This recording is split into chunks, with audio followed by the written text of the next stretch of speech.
Hello everybody, Palm Springs Cindy here. First of all, I want to say this is my third attempt making this video. I have a new ring light and I'm playing around with it, but I have not found the right adjustments yet. So hopefully this adjustment might be the run that works. So this video is going to be a video that like none other than I've ever done before. So I hope you stay with me. I think you're going to find it kind of fun.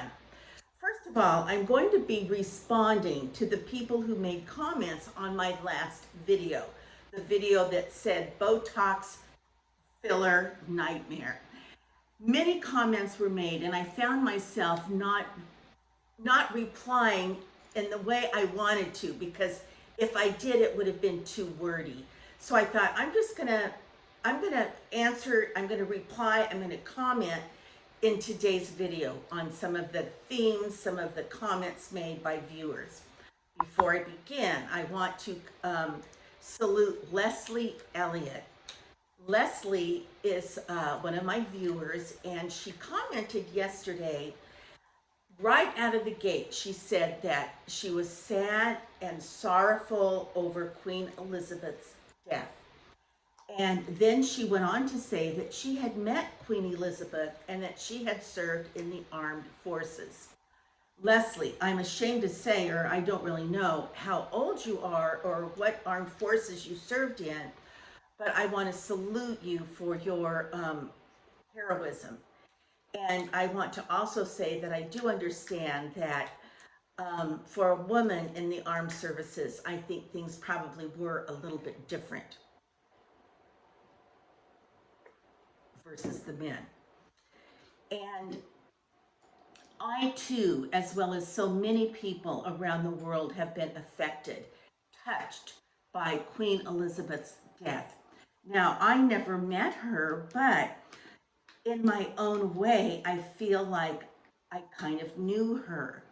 And I feel like the reason I'm sad and the reason her death has touched me is because the impression that I had of her is, now that she's gone, that person is gone. And so I wrote some of my thoughts down and I want to share them with you. This is a channel about women, and Queen Elizabeth was certainly a woman of stellar character. She was the longest ruling monarch. She did have and carried out a very distinctive brand, and that brand was one of wearing bright colors, her coat, her dress, her pin, her pearls, her hat, and she believed in being seen. She wanted her fellow countrymen to see her and to be able to pick her out in a crowd, so to speak. And that's why she chose to wear bright colors. And she did not veer from her look, from her style. She was not a woman that went into the cosmetic scene. She was not a woman that colored her hair or wore a lot of makeup. She was not known to be stylish in a trendy Vogue way, but she did have her own style that suited her very well. She was, I think she was very selfless, committed to service, hardworking, loyal.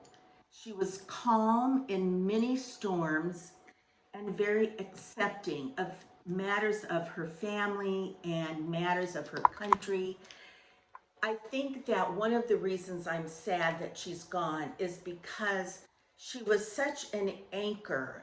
She was so rooted in her country and in world politics for so many years. And no matter what wars went on or what country celebrations were occurring, she remained calm, steadfast, and really walked by the book, I'll say. She certainly had her own heartaches and ups and downs personally as well as in her country, and she remained loyal and she remained law abiding according to her constitution. She was smart. She was, well, let me tell you some things that she did not do. She was not known for high rhetoric like Winston Churchill. She was not known for high fashion like a fashion model or a celebrity. She was not known for causing waves like with romances and things of that nature. And in fact, she was not very charismatic. She was humble. And in her humbleness, I think, in her decision to make herself small so that others could be glorified, or that she didn't give her opinions, she didn't take her stand. She remained humble, quiet, calm, and in that humbleness, I think, was her greatness. And so, because we have lost a great woman, it does affect me. And so, I want to salute Queen Elizabeth. All right, Leslie Elliott, thank you so much for writing to me. Thank you so much for your words of encouragement and for sharing that you met Queen Elizabeth. Long live the King. I want to respond, like I said, to some of the comments made on my chat on the video. Botox, fillers, nightmare.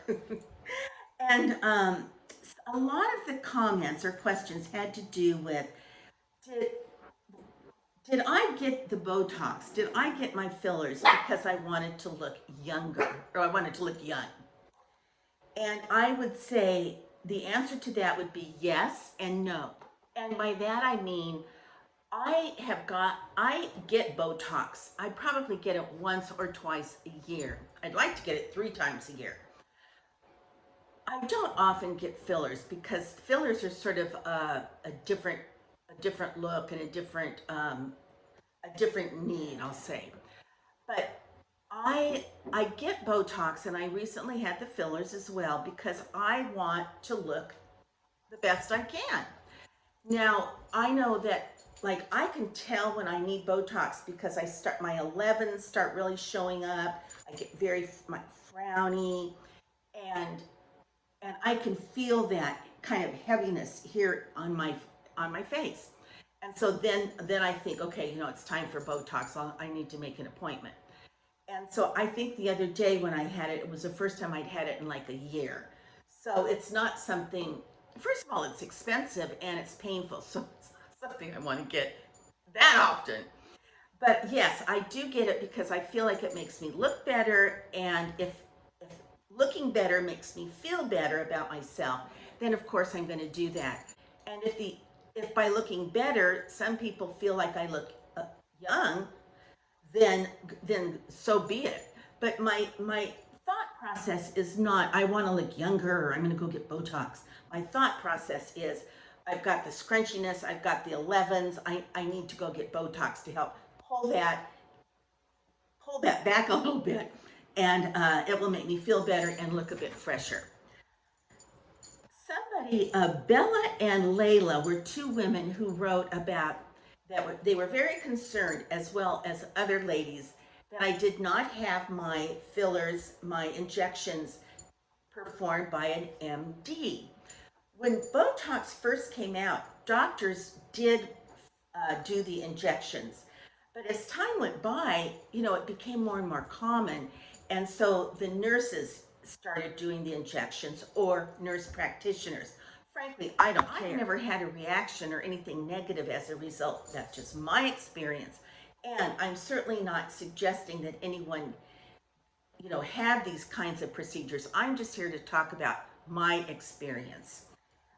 And that some ladies might want to learn a little bit about it. So no, I don't care at all whether the MD does it or whether the nurse does it.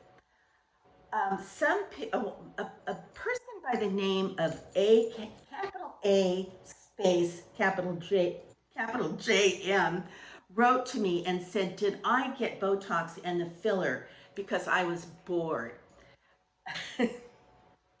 I would say no. That, a person, or I certainly wouldn't want to call, I'm not the type to call the doctor and make an appointment because I'm bored. It has everything to do with looking better. Now, another gal, Franny, and a few other ladies wrote in, commented about the cost. And this is what I'll tell you about the cost. The cost is determined by how many units of a product that you use. Now, in the beginning, when I first started using Botox, I just because of the way I looked or my particular facial need, it seemed like I was paying about $300. So that must have meant that however many units of product I was using, it added up to $300. So when I went back to get more, I would say things like, I want $300 worth. The years, Botox and the fillers have certainly become more and more expensive. So as time has gone by, the prices have gone up.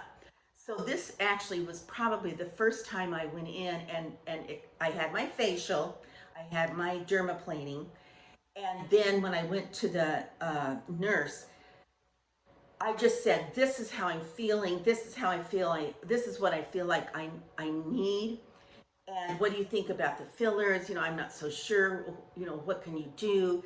So as she talked to me, she did what she needed to do. She used the amount of product that she felt I needed to do the job I asked for.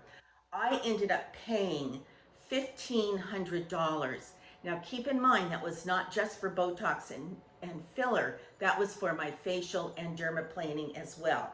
So before you like fall off your chair, keep in mind that is really what my YouTube money goes for. It goes for those extras, and certainly Botox and fillers are an extra for me. Poppy's down here. And so yes, it's an extra, it's a splurge, and that's part of what I use my YouTube money on. Some ladies wrote in that they would never allow a foreign substance into their face or a toxic product into their face or bodies. And I'm just going to say that I am trusting the medical establishment that these products have been FDA approved. And I certainly know that Botox and Juvederm are not something that is normally or naturally produced by my body, but neither is the vaccine that I took for the pandemic. So I think there's a certain amount of trust involved if you go through with getting certain types of cosmetic procedures. Other ladies said that they didn't. They said, "Oh my gosh, don't do it anymore because I don't want you to look plastic." And I think that we all are familiar with our faces, with what we like, what we don't like, what misses the mark, and maybe what doesn't. And so, I don't. I would hope that I would not be in a position or that I would make the decisions to get so much work done that I would look plastic.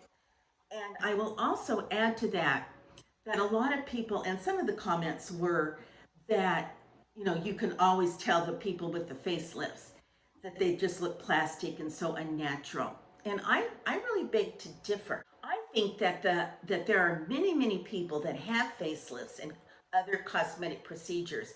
And if they're done right, you don't notice them. You just think, or people in general might think, oh, that person looks great for their age, or, isn't she a pretty woman, or isn't he handsome, or whatever. I don't know that you would see or notice that a facelift walking in the door when it's done right. And I think you would be surprised at how many people do enjoy the benefits of a well done surgical procedure.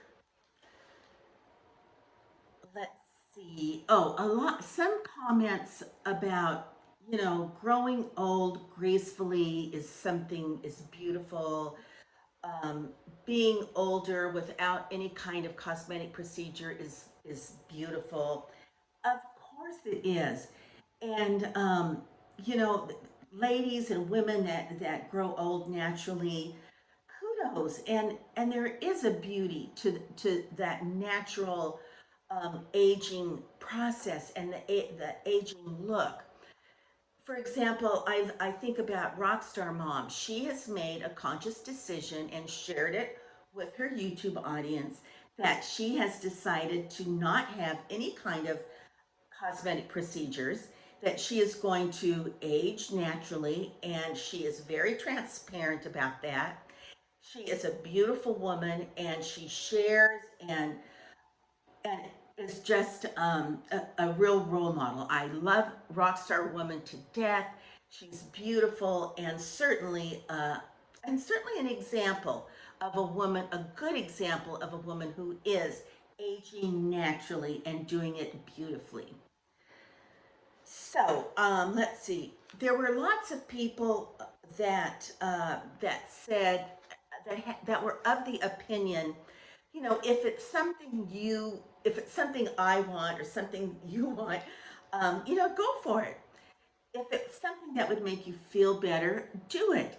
Each to their own. And with that, I'm gonna add that, you know, and I've said this before, but we all have, not we all, many people step out in ways to make themselves look better, younger, by, let's say, having dental work done, having their teeth straightened, having their teeth whitened, having their coloring their hair, getting smart hairstyles, wearing makeup, getting their nails done, a manicure, pedicure, spending the extra dollar to buy outfits that are more flattering and look better on their bodies. There are many ways that many people go to use to make them look better, to enhance their looks. Now, you know, some people might enjoy getting a facial, but are not into coloring their hair. You know, everybody has their own line that they can draw. Some people, their boundaries are a bit wider. Some people want to get the cosmetic surgery to make themselves look better. But I would ask that you would think about, what are your boundaries? You know, answer that question for yourself. Maybe you're not in line or a candidate for cosmetic surgery or Botox or fillers because of the above reasons, but maybe you are, you know, you do invest in good serums for your skin and great hair products and top makeup, because those are items that make you feel better about yourself and make you look better. So once again, it's a very personal decision. Then somebody also mentioned, I thought this was appropriate, very appropriate. You know, how did women feel the pressure to fight the aging process? And I'll just speak for myself. You know, I just know that growing up, you know, I did see all those. You know, my mother got McCall's magazine, Betsy McCall, and all these. You know, they had the beautiful models and on television. You know, the Miss America pageant, the Miss Universe pageant, and the, you know, the beautiful girls behind the celebrities that were dancing and singing or whatever. All the, you know, the cute kids on the Mickey Mouse Club show. You know, there was a standard of beauty and of looking good that that was that was predominant. That social bombardment through magazines, through television, through social media today, through billboards, through radio, whatever, it sends the message of, you know, to have a great life, to be successful, whatever, you know, you need to have this type of appearance. Be curvy, be very thin, have beautiful, long, silky hair, be well spoken, you know, be well groomed. All of those things that seem to fight the aging process. Now, you know, you can't really fight the aging process, but many of us, we do color our hair. I do color my hair. I do things that if I didn't, I would look older. And so in that way, I do fight the aging process. But in reality, the bottom line there is an acceptance. And there's only so much a person can do, and I have to be satisfied with that. And I may not be happy about it, but I get it. So, all right, let's see. I think, I did want to just come on and answer some of the comments that were being made on the Botox and filler video that I uploaded yesterday. I'm going to end this video with a quote from Queen Elizabeth. When life seems hard, the courageous do not lie down and accept defeat. Instead, they are all the more determined to struggle for a better future. P.S. I love you. Until our next conversation.